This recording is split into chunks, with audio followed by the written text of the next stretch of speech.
que as pessoas têm muito receio, muito professor de música tem muito receio de usar contrato, porque acha que isso é uma coisa que cria uma frieza na relação.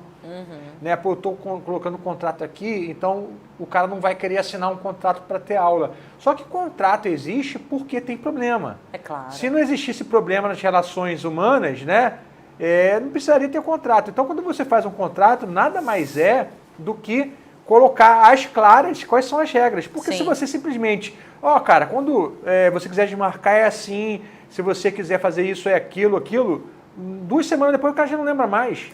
E eu vou te dizer, para você que tem medo como professor de música, de colocar um contrato, cara, um papo que você já pode começar com esse seu cliente é o seguinte: esse contrato é um acordo entre nós dois. Então ele não é só importante para mim, para que você honre pagando, mas é importante para você, porque no mercado onde a maioria das pessoas não cumprem as palavras, muito professor deixa o aluno na mão também. Então, se tem um contrato, aquele professor vai pensar 2, 3 vezes em remarcar uma aula, em não aparecer, entendeu? Porque isso acontece.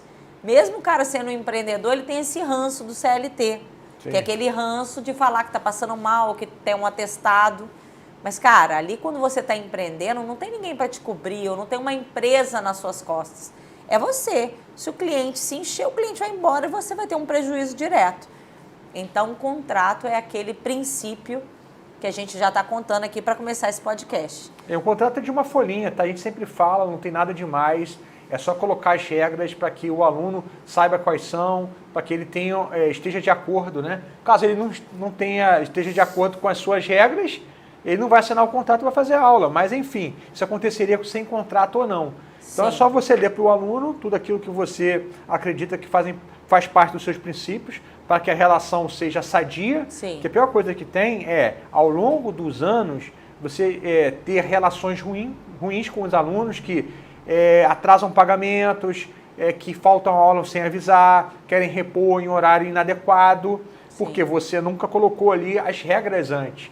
Depois de um tempo, o professor está esgotado com isso.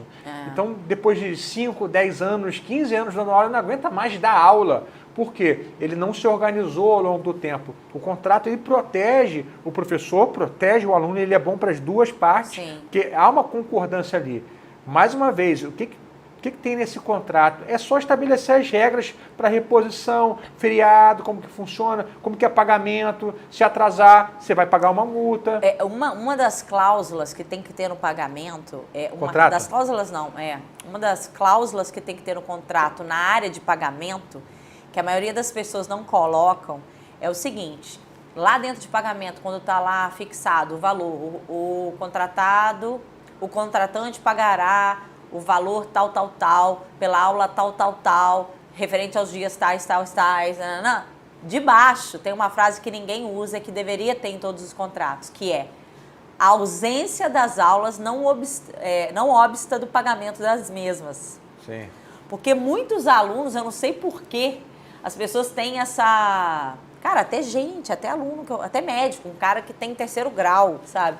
O cara não vai, ele acha que ele não tem que pagar, porque ele não foi. Mas o professor estava ali esperando. Então, assim, algo que tem que ser falado e que tem que estar escrito dentro desse contrato é que realmente a ausência do aluno naquela aula não obsta ele de pagar aquilo que foi contratado. Ou seja, ele paga e, se ele estiver dentro do contrato, ele pode ou não ter a reposição daquilo ali. E dentro da nossa formação, galera, tem uma aula sobre contratos.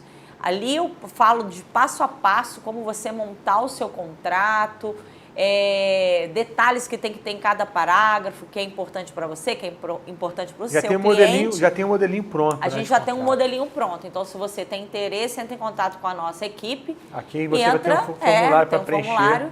E entra para a nossa formação, que isso aí é a ponta do iceberg. A gente tem muita coisa lá para te ajudar a ser um professor empreendedor de elite, que é aquele professor que é profissional. Entendeu? Ele não está ali brincando de dar aulinha de guitarra ou de violão. Ele é um cara profissional. O nosso intuito aqui com o professor de música empreendedor é agir em prol do professor de música. Sim. Né? E agir em prol não quer dizer que você está agindo contra o aluno. Muito pelo contrário. Nunca. É só trazer nossa experiência Eu já tenho mais de 25 anos dando aula, né? Só com a escola aberta a gente tem aí 8 anos, 7, 8 anos, né? 8 faz Só isso. com o professor de música empreendedor a gente já passou de 3 anos. Isso. Então a gente traz toda essa bagagem, na verdade, para dar para o professor já os mecanismos para ele se defender. Coisas às vezes que ele nem imagina. O que a gente quer fazer é que o professor poupe trabalho, né? Que ele não Sim. tenha que passar por uma coisa ruim